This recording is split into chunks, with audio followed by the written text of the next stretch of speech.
حیا ہو تو ایسی۔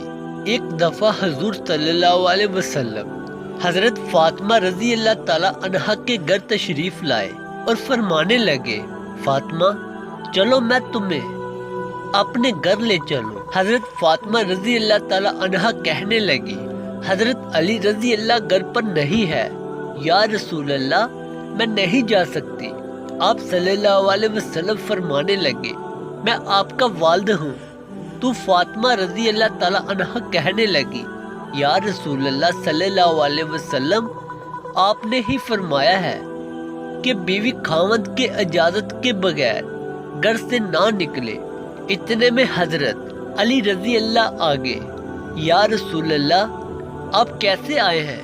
فرمانے لگے، فاطمہ کو لینے آیا تھا لیکن یہ آپ کی اجازت کے بغیر نہیں جاتی ہے۔ علی رضی اللہ فرمانے لگے، چلو۔ آپ صلی اللہ علیہ وسلم فرمانے لگے، علی آپ بھی آ جاؤ، تو وہ بھی ساتھ چلے۔ نبی صلی اللہ علیہ وسلم آگے جا رہے ہیں، فاطمہ رضی اللہ اس کے پیچھے اور حضرت علی رضی اللہ اس کے پیچھے جا رہے ہیں۔ حضرت علی عرض کرنے لگے، یا رسول اللہ فاطمہ سے کچھ پوچھنا چاہتے ہو؟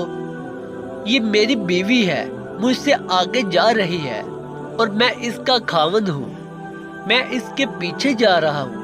آپ صلی اللہ علیہ وسلم فرمانے لگے، فاطمہ علی کو جواب دو۔ کہنے لگی، یا رسول اللہ میں اس لیے آپ کے پیچھے جا رہی ہوں کہ آپ کے قدموں پہ میں اپنے قدم رکھ دوں اور علی میرے قدموں پہ اپنے قدم رکھ دے اور میرے پاؤں کے نشان مٹ جائے۔ ایسا نہ ہو کہ پیچھے کوئی آ رہا ہو اور کہے کہ فاطمہ کے قدموں کے نشان ایسے تھے۔ دعا ہے کہ اللہ تعالی ہم سب کو اس پر عمل کرنے کی توفیق عطا فرمائے۔